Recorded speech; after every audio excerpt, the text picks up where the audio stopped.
Good afternoon, everybody. Eddie Webb. We are here at the New Media Lab at Mesa Community College. And today we are very pleased to have our very own Maricopa County Community College Chancellor, Dr. Stephen Gonzales. Dr. Gonzales, Chancellor, thank you for being here today. Thank you, Professor Webb. Pleasure to be here. Yeah, I've seen your calendar, and so we really appreciate it. Normally, there would be students doing all this production, but at least we get to talk with you and learn about what's going on. So you've been in higher ed here a little over 20 years, or what's your background in education, higher education? So I started off as a high school math teacher at the high school that I graduated from. So it's always a really interesting experience to go back and be a teacher side by side with teachers that you had while you were in high school, and you get to hang out in the infamous teacher's lounge, and you get to know these teachers in a very different way, and that's enlightening. Being from a small town, I tease that, and also being Hispanic, we had a very large family, so I was related to half the town. I'm exaggerating just a little bit when I say that, but nevertheless, it afforded me an opportunity to have many relatives as students in the 2 years that I taught there at the high school, including my brother. I was this calculus teacher while he was in high school. So parent-teacher conferences were always fun with him. What town? What town did you grow up in? Coolidge. Coolidge, Arizona. Yeah. Coolidge, Arizona is about 45 miles south of here. I have to tell you, I'm very familiar with this area, having grown up in Coolidge. Fiesta Mall was the place to be growing up in the 80s and early 90s. If you could get over to Tower Records and buy your new tapes, man, it was a great day. So it sounds like education was something very valued in your family and early on in your life? Oh, absolutely. It was not if I went to college, but always, when you go to college. And my dad had vowed to work 3 jobs if he had to give us that opportunity. My dad was the local mailman in town. Everybody knew him, and he knew everybody. And my mom was a paraprofessional in our local school district for 20-plus years. So they were both very supportive of the educational endeavor, and I was the first in my family to go to college, to complete a bachelor's degree, to complete a master's, and to complete a doctorate. And since then, I've got younger brother and sister that have done the same. A brother that's about to wrap up a master's degree this fall. The sister that has her master's degree. They're all educators, by the way. And I've got lots of younger cousins that are now college educated. So our family dynamic has really changed. I'm third generation into this country, and the generations before me, including my parents, were migrant workers that traveled with crops, like many of the stories of Hispanics in the southwestern region of the United States. So I stand on the shoulders of the giants of my great-grandparents that always valued education, always valued opportunity, and I felt like if I squandered that it would just be a complete disrespect for their days of toiling under the sun. Yeah, that's a wonderful story. I know there are a lot of us, when we found out that you were appointed our chancellor, were just couldn't have been happier to see. I know my family, we come from the fields, working in the fields, Indian boarding schools, and up and down the coast in California, from Bakersfield up to Butte County. And when I was a young guy, everybody would come to my grandmother's home and then head out into the fields. And I was so proud of that, and then later everybody worked at the cannery, and education, was very important to our family as well. For people of my generation, they, like you say, your parents or whatever would do anything to make sure that you got a chance to go to college. Sure. Finishing high school was a great achievement. Absolutely. Back then. I'm a bit older than you. But anyway, I just want to say we're real proud of you, and I know a lot of people from the community are real proud of your work. And I'm always inspired when I see you talk of your level of confidence and your no-nonsense style of talking with people. And I really appreciate that. And I know folks do. You've inherited a couple of big things. One of the biggest community college districts in the world, definitely in the United States. And then this little thing called COVID. Right. And I imagine it's a lot to have learned to work with folks and keep us a world-class institution. How you doing? How you doing with the COVID stuff? Well, I'm holding up okay. I think like many of us, we know people that have been affected by it. We've even had family members. I've had family members, parents, aunts and uncles, and my own son that has contracted the virus since it's been around. But it has disrupted every facet of our lives. And I think if the Maricopa district was the only system in the country that was dealing with it, it might make it even more difficult to understand and rationalize. But the fact that it's not only impacted Maricopa, it's impacted every college in the country and every other organization, every personal aspect of our lives. So we're sort of all in this together. So there isn't time to sit around and, oh, woe is me, and I'm not sure what I'm going to do. Why is this happening? We haven't had time to sit around and ask those questions of ourselves. In fact, they weren't going to be very productive anyways. So Right. Fortunately, the team that I inherited at Maricopa is a group of college presidents and vice chancellors and leadership throughout the district, and an amazing faculty that immediately rolled up their sleeves and said, you know what, we're in this. There's no real end in sight.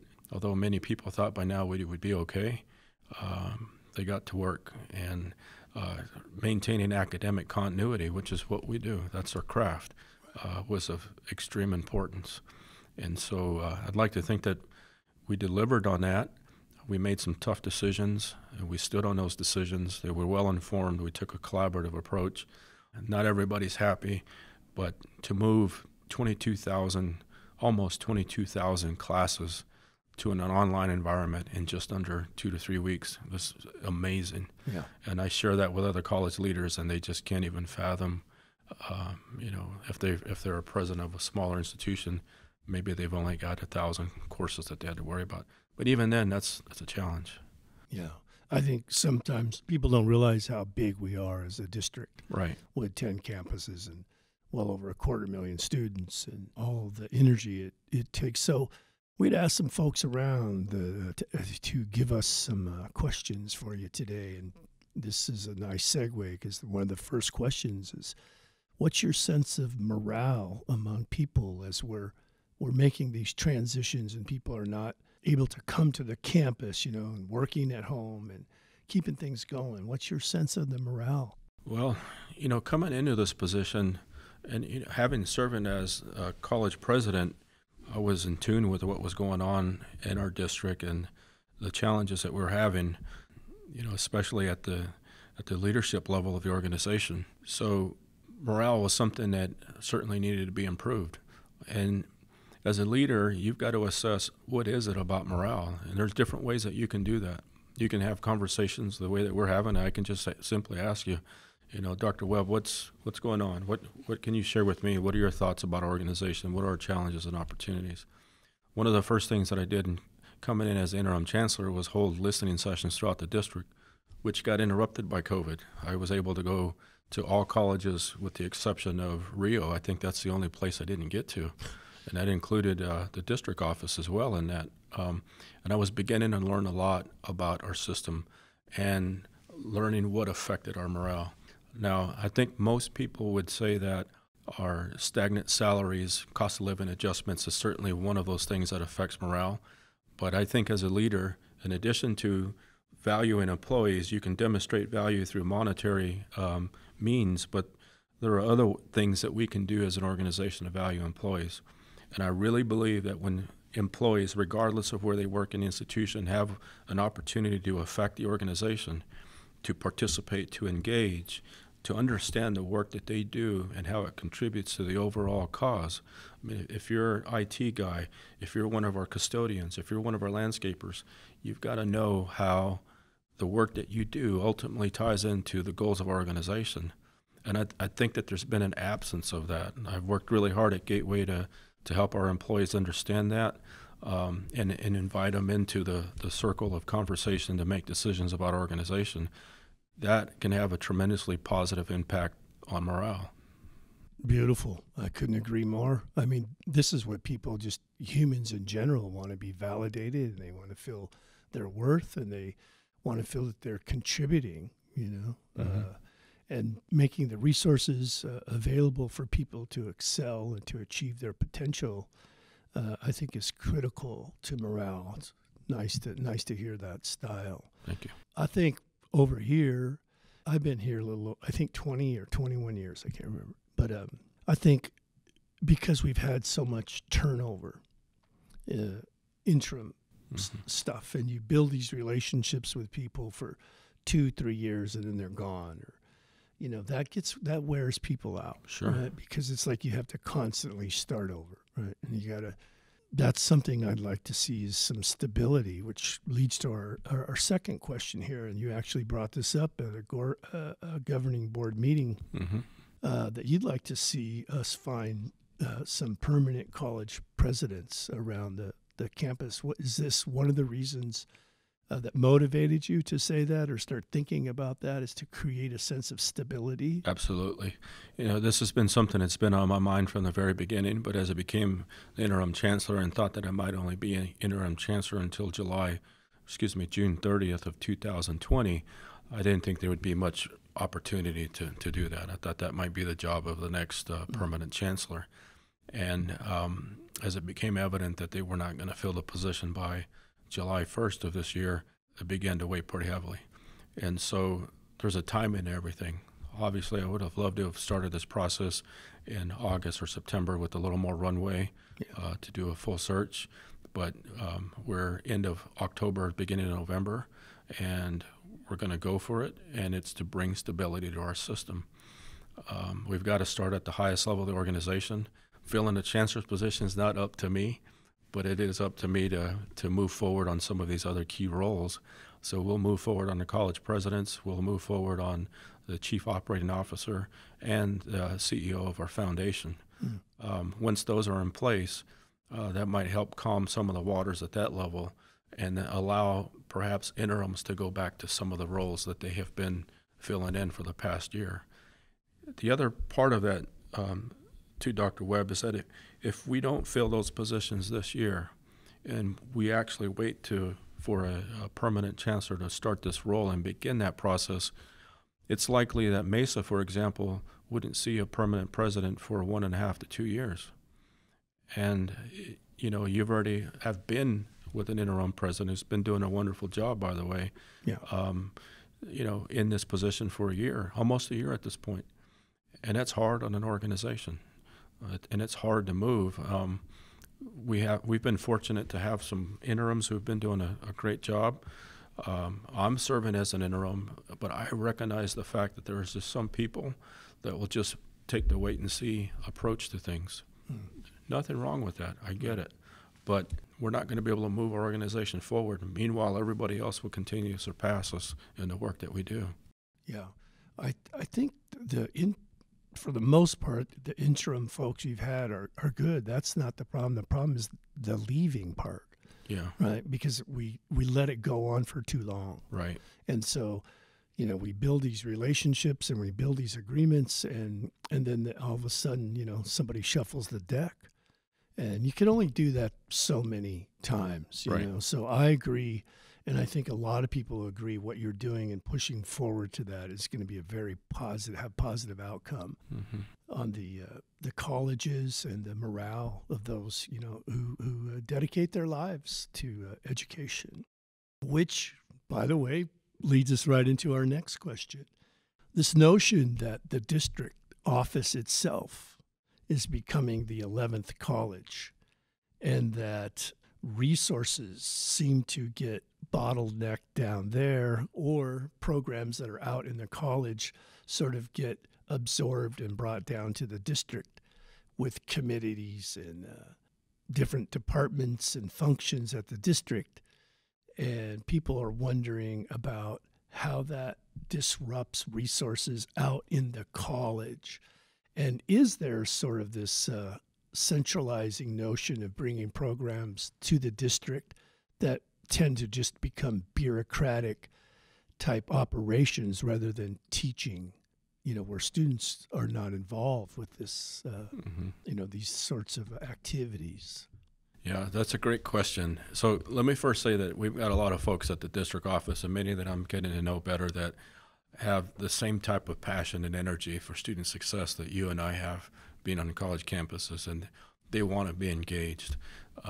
This notion of the district becoming an 11th college, I think you would find in systems such as ours, that always seems to be what a college campus will say about its district office. Mm-hmm.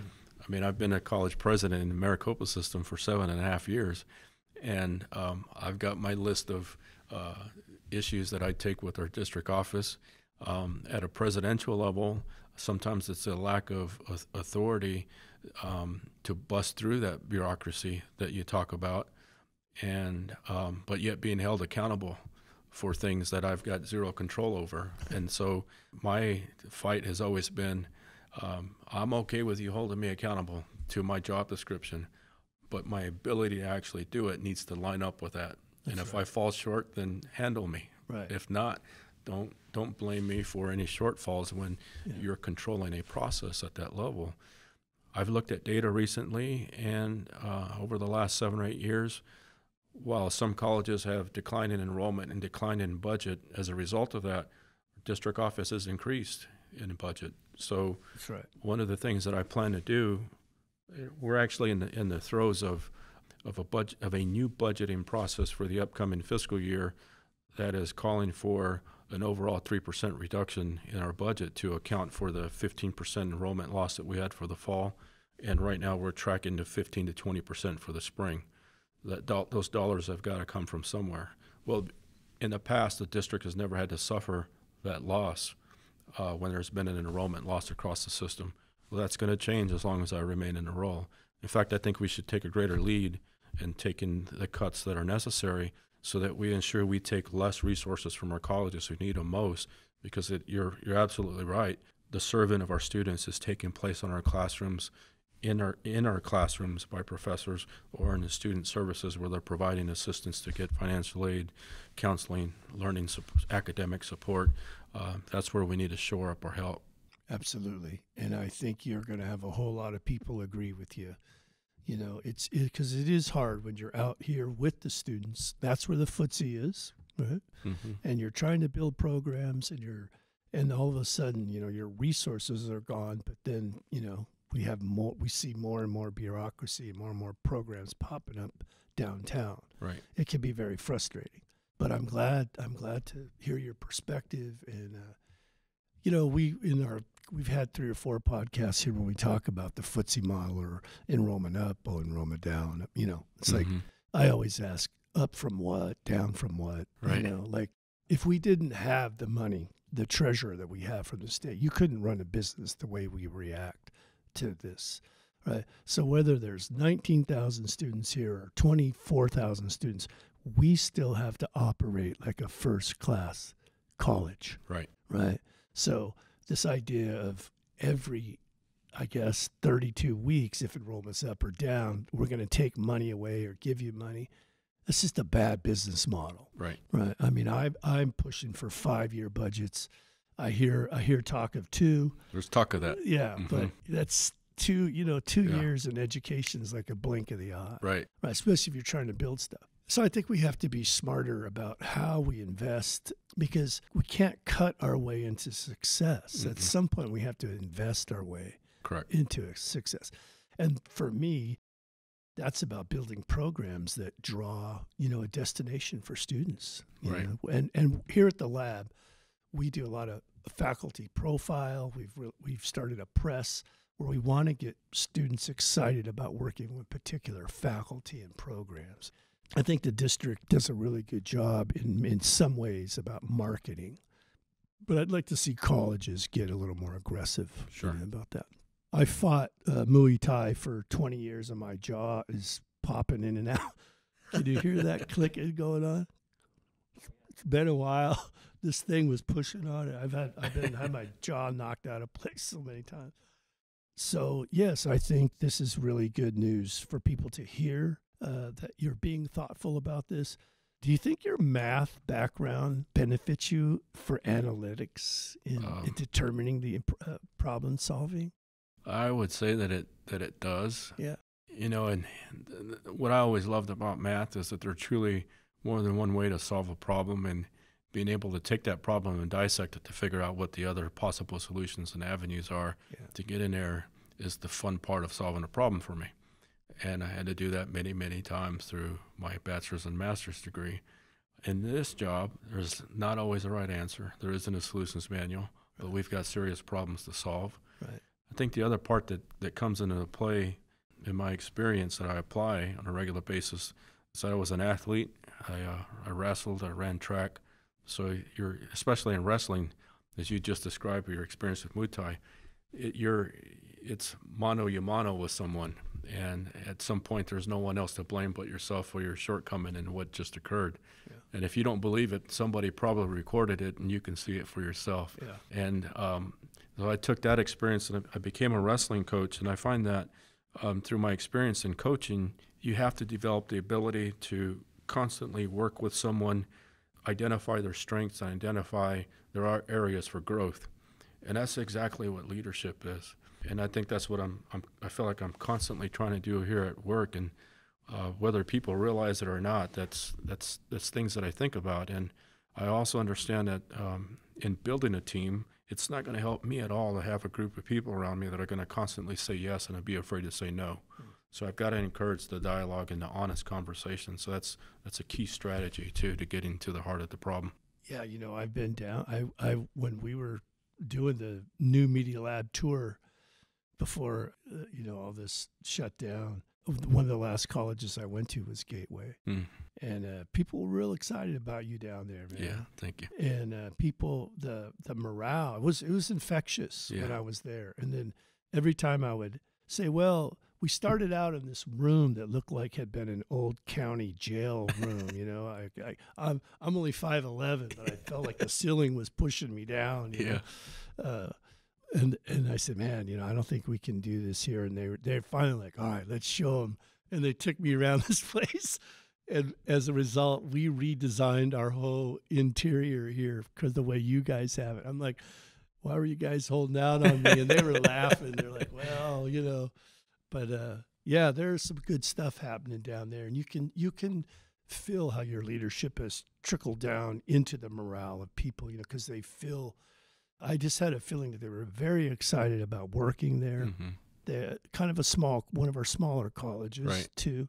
Yeah, I mean, that seemed like I talked to faculty and staff and so, all within an hour, just sort of touring around. You kind of get to meet everybody. Mm-hmm. I think that's very, very important.